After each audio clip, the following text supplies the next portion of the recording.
Guys, I'm here with one of the official candidates sa Binibining Pilipinas 2024 representing province of Laguna. Hi Randall, how are you? Hello everyone and hello pageant trend. I'm good. Alright, it's nice to see you again, dear. Nice to see you again as well. So, kumusta ka naman dito sa Binibining Pilipinas? Sobrang nakakapagod, ang daming activities, ang daming charity events, pero at the same time fulfilling.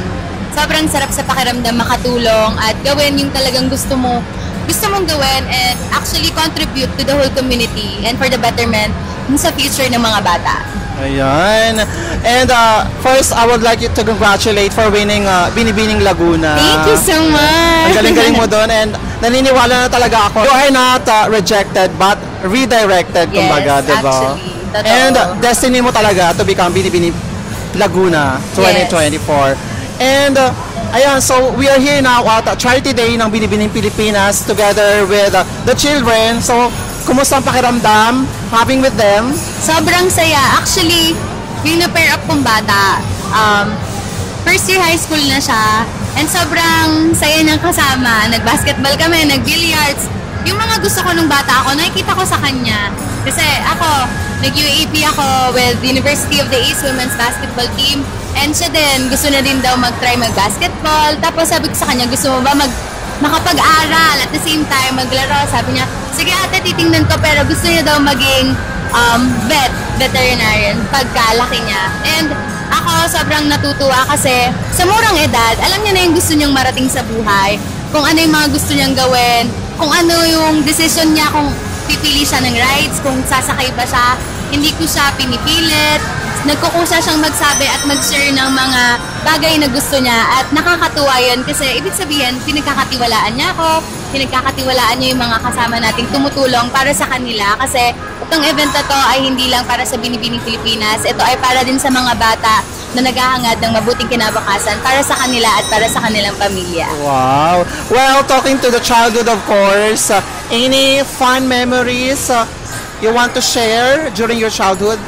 Actually, sobrang dami. Kasi sobrang dami kong naging kalaro, sobrang dami kong experiences.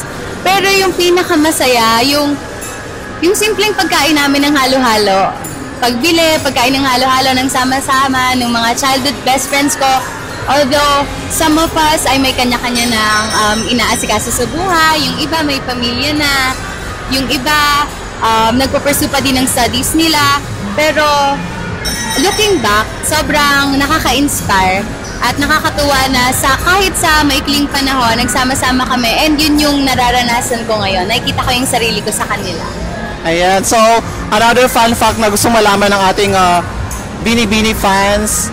Siyempre, nakasama na kita sa isang national pageant. And guys, don't you know that she can impersonate one of the comedian in the Philippines, which is Rufa May. So, can you give us sample naman? Actually, madami akong kayang i-impersonate. Ay, bongga. Sige, go. So, Rufa May muna tayo na nandito na bilang isang candidate ng Binibining Pilipinas. So, hi guys. Magandang hapon na ba?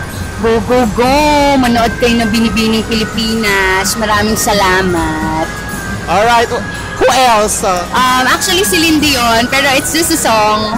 Sige nga, sample nga. There were nights when the wind was so cool. Ay, bongga! Yes, meron pa actually.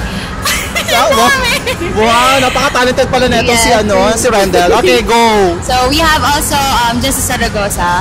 Ay. Yeah, and also Jaya. So, kay Jaya muna tayo. Jaya muna tayo. Makakaya ko ba kumalat sa aking piling? Iba! Eh, ano naman tayo? Jess o Zaragoza? Anong kanta ni Jess? Wait lang. Parang di ko yata kaya. Kung sa buhay ko wala ka. Yun lang. Ay, bongga. Maraming salamat. Thank you so much for sharing your talent. Always. Randall, and best of luck sa journey mo sa Binibining Pilipinas. Thank you so much. Bye-bye, dear. Bye-bye. See you soon. See you. Bye, guys.